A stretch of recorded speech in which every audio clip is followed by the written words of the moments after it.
Welcome to CBC Sports. Joining me now, head coach of the men's national team, Jesse Marsch. It's so great to have you in studio. And I know it's been a whirlwind month for you. How are you feeling? I feel good. Yeah? Yeah. We're pleased with the tournament, and obviously what a great experience that was. And we're in a little bit of the decompression phase, but it's nice to be here with you. And yeah, we'll talk about the performances and everything else. As you know, in sports, it's all about expectations, whether you've met them, whether you've underachieved, overachieved. We have our opinions in the media, but when you entered Copa America, obviously now we have the benefit of looking back to see how Canada did. But what were your expectations heading into that tournament? Yeah, I think that I liked the team from the start, and I felt that I could help them. And I hoped that they could adapt to what I wanted them to become. But after the second day of training in Holland, I said to the staff when we were walking off the pitch, I said, look, we may have a tough month of results, but we're going to be a good team.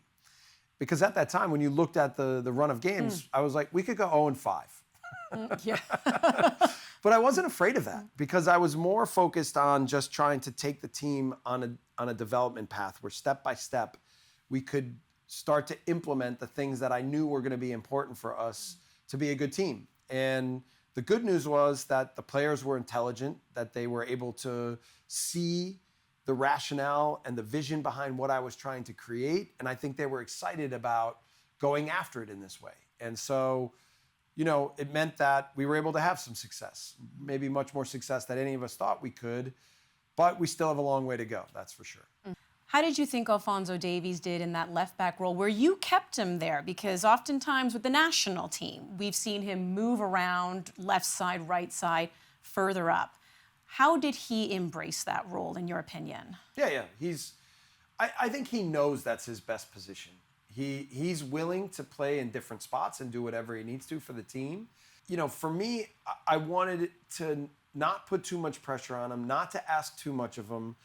I said to him repeatedly, I want you to be the leader that you are, and I want you to be the player that you are. We don't need you to be anything more than that. Like, stick to the things that you're good at, stick to the things that you know. I'm going to challenge you to always continue to think about what's going on with the team as a leader, and then how to do your job more effectively, tactically, technically, in every way as to how you execute on the pitch. But we don't need him to be everything, right? We just need him to be the best version of himself, and we'll continue to build that the right way. And I think that that's what we got. And I think that clarity will help him continue to even have a bigger presence in the team without needing to feel the need to do so.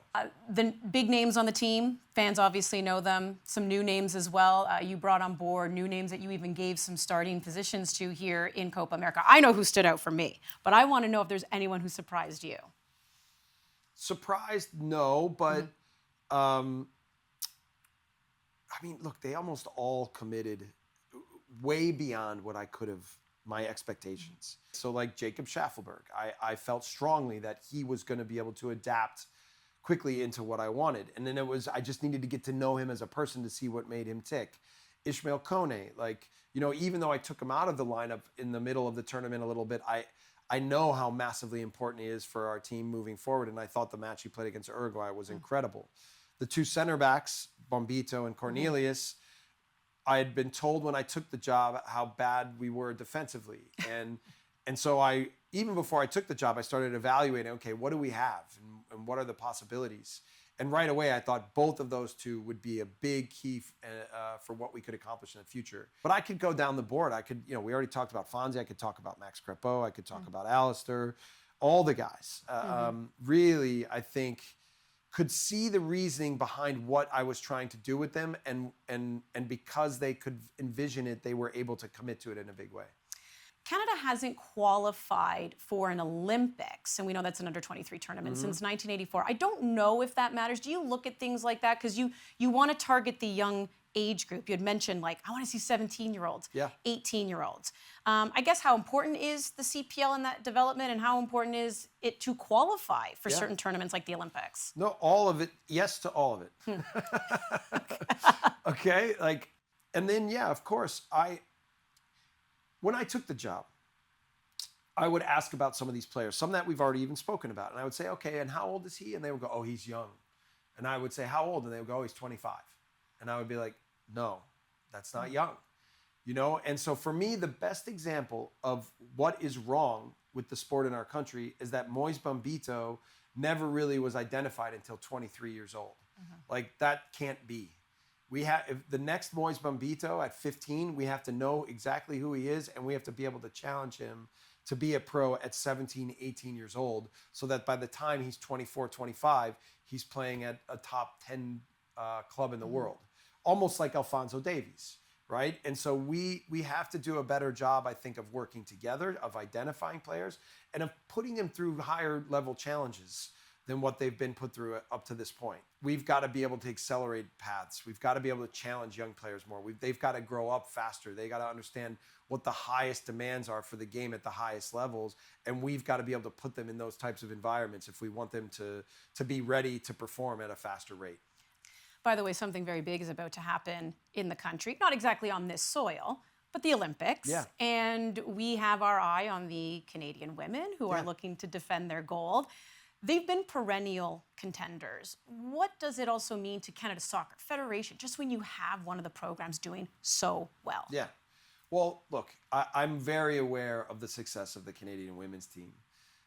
Bev Priestman and I have had a lot of really good conversations, and our vision is to be a team, her and I, you know? And so even when I talk about this vision for what the idea of how we want to move the sport along, I want Bev and I to kind of create a coaching team that can be among the leadership for how we're going to move this forward. By the end of the summer, we're going to really have a plan and an idea for, all right, how do we do this together? What kind of things do we want to try to implement across the sport in both genders? And how do we be an example of what we want Canadian soccer to become for the future? Well, Jesse, I can say you've been a breath of fresh air. I know a lot of Canadians here. You haven't been on Canadian soil since you took the job, but a lot of people here in the soccer community are very excited with you coming on board and doing what you've done so far with the players. People love this team. They love it even more now, and I appreciate you taking the time here in studio. Awesome. And look, already people have come up to me. I want people to know I'm very approachable. Come say hello. Tell me how much you love the guys. Careful. No, it's good. I love it. So I'm happy to be here.